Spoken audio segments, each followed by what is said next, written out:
नमस्कार, मी रिद्धी म्हात्रे. बातमीपत्रामध्ये आपल्या सगळ्यांचं स्वागत. बातमीपत्राच्या सुरुवातीलाच एक या क्षणाची महत्त्वाची बातमी समजते.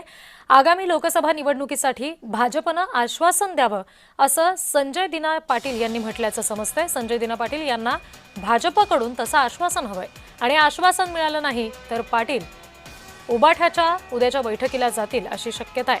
जय महाराष्ट्राला सूत्रांकडून ही माहिती मिळते.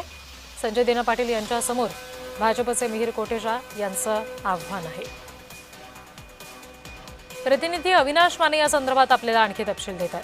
अविनाश, पाहिलं तर संजय दिना पाटील हे उद्या खरं तर दुपारी मुंबईत परतणार असल्याची शक्यता वर्तवली जाते. त्यानुसार जर पाहिलं 2029 ला होणाऱ्या लोकसभा निवडणुकीत भाजप पक्षश्रेष्ठींकडून संजय दिना पाटील यांना हवे आहे आश्वासन.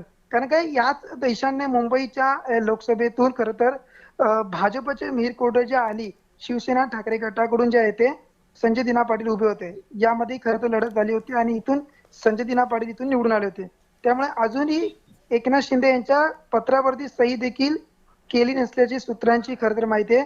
म्हणजे जोपर्यंत आश्वासन खरं तर मिळत नाही 2029च्या लोकसभेचं, तोपर्यंत त्यांनी काही सिग्नेचर देखील केली नाही. मात्र रात्रीपर्यंत आश्वासन मिळाले नाही तर उद्या शिवसेना ठाकरे पक्षाच्या बैठकीला जाण्याची शक्यता देखील वर्तवली जाते. जर पाहिलं तर संजय दिना पाटील यांच्यासमोर खरं तर भाजपचे मिहिर कोटे यांचं एक आव्हान होतं या ठिकाणी.